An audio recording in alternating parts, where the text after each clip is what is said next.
Is it really that time? Is it that time? Have I been spawned? Spawned by the W of the Tylers, you know?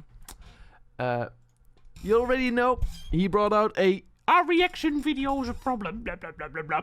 And we're gonna react to it. Let's go. Yo, what is good, guys? I hope you're excited, because today we are back with another banger reaction. Yeah! It's all reactions now. Does anybody make any original? That's No. better.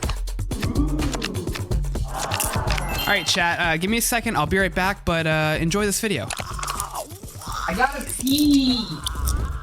But there has to be other content though, right? Wrong. As you can see, beatbox reactions have taken over and become the predominant style of long-form content in the community. Reactions, if you don't know, are when someone watches a piece of original content and, well, reacts to it. Now, this kind of content has been on YouTube for a long time and is not at all unique to beatboxing. In fact, there are people who react to just about every kind of content out there. Because of this, reactions have gotten more popular throughout the years, but they've also sparked debate amongst creators regarding the ethics behind them. The most recent chapter in the reaction debate happened a few months ago with XQC and SS Sniperwolf. Without going into too much detail, basically they were being called out for watching other creators' content in full, adding little to no reaction, sometimes not even crediting the original creators, then uploading those reactions to their channels for profit. Specifically with XQC, he watched an hour-and-a-half long YouTube video on his live stream, didn't really add anything of substance, then uploaded the entire video to his YouTube channel using essentially the same thumbnail and title as the original. By doing Meta. this, he essentially created a market substitute that now directly competes with the original video in the algorithm, meaning that his video might appear in your searches or suggestions instead of the original, which, as you can imagine, can negatively impact the performance of Yeah, but you know, I wouldn't even know about this video if he didn't react to it. So it kinda still helps, you know? the original video. Now, this is how a video in the general YouTube space is impacted. For us, we have to narrow the scope down to our much, much smaller beatbox community, where the impact of a market substitute is much greater because the interest in beatboxing is pretty niche and the audiences between creators can overlap. Speaking of audiences, I asked you guys on Instagram and YouTube if you watch beatbox reaction videos, and a majority of you guys said, Okay, let's pause this here. Obviously, the majority is going to say yes. Like, it's a super biased... You would put that on YouTube and ask, do you watch YouTube? yes. Which, by the way, I started a Reddit page where I think it'd be fun to hold discussions about beatboxing and content, as well as to keep you guys up to date with what I'm working on. So if you're interested in that, go check it out. But to get back on topic, with reaction videos being so popular amongst viewers and creators, it's really important to make sure that they are made in a way so that they don't negatively We got the same mic arm. impacted channels who are creating the original content. And that's what I want to focus on today, because not all reaction content is created equal. Let's talk about it. Now, I mentioned XQC and SS Sniperwolf earlier because I wanted to establish a reference point for what I would deem a bad reaction. I put bad in quotes because there really is no defined good or bad. It's more of a spectrum from better to worse, and where a video falls in that spectrum is determined by a handful of factors. Some of these factors include if the video is monetized or sponsored, how much of the original video is used, the impact it has on the potential market of the original, and the purpose of the new video. Out of all the So this video is also just super well made, by the way. beatbox reaction videos I've seen, most of them watched the original video in full with minimal to no pausing. A lot of them were probably monetized, which means they are for profit, and for the videos where beatboxers were reacting to beatboxing, they definitely had an impact on the potential market, since their viewers are already interested in beatboxing and might have searched or been suggested the video otherwise. Yeah, but like... You know what Mr. Beast does, by the way? You know what Mr. Beast does? He doesn't care if anything gets shared, by the way. Like, anything. Just anyone can post anything they like. And that happens a lot, because his content is crazy good. It's so easy to watch. Yet, he allows people to post it all over the internet. You know how big he is now? Because of multiple reasons, of course, but that's one major reason he's so big. In addition, the reactions typically use the original video's thumbnail and title, with the only change being that they put their face on the thumbnail and name in the title. And recently, people are uploading reactions only hours after the original was posted, and after 48 Smart. hours, almost every reactor has uploaded theirs. Yeah. Imagine posting a video only to within hours have multiple well-known beatboxers with big channels upload a reaction that includes your whole video, thumbnail, and title, all before your video even has the chance to thrive. Like, But that video won't thrive. Have you seen? I'm pretty sure most of you have seen Indicator Alien video. That video just kept on blowing up because people kept reacting to it. As a creator, I know that sometimes it can take up to a week for a video to find its footing and gain traction. Only getting a few hours?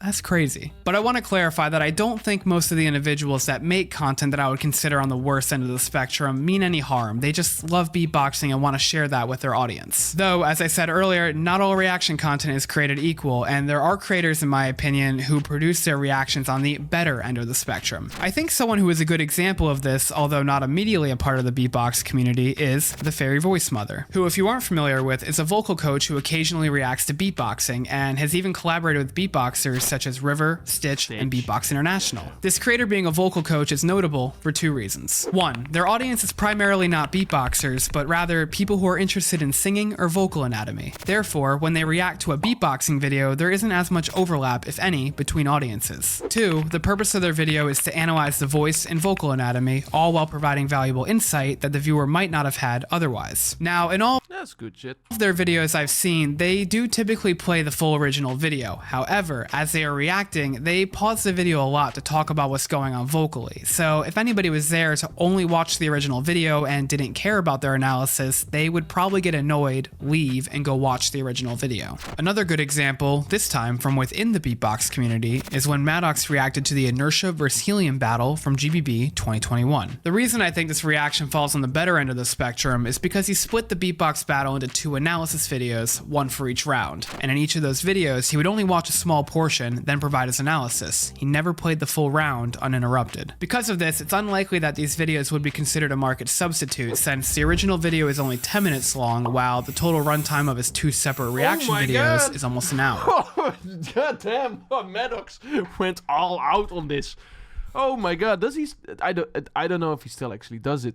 To give you guys one final example, I saw something recently from Dilo that I thought was pretty creative. In his recent GBB reactions, where he was a judge, he has been showing his POV from the judge's table. During this portion of the video, the focus is on him, with the original video tucked away in the top left corner, and instead of using the audio from the original video, he uses the audio from his camera, which isn't very good. This combination makes it very difficult to enjoy the original video to its full potential, and anybody watching it is most likely there to hear what insight he can provide as a judge from that event and to watch his real-time reaction. That, along with the fact that both his thumbnail and title are unique and not carbon copies of the original, in my opinion, place these reactions on the better end of the But I mean that the thumbnail on the right is kind of still kind of easy to make, gotta be honest. Spectrum. Going back to the poll where I asked you guys if you watch beatbox reaction videos, I also asked what you guys thought about beatbox reactions in general. From your responses, it seems that you guys prefer reactions like the examples I provided, where the reactor adds significant insight, value, or just provides a different perspective. So I hope that if any creators are watching this, that they take these factors into consideration when making reaction content, so they aren't creating market substitutes and are giving the original content the opportunity to perform to their full potential. Which kind of brings me to why I'm making this video.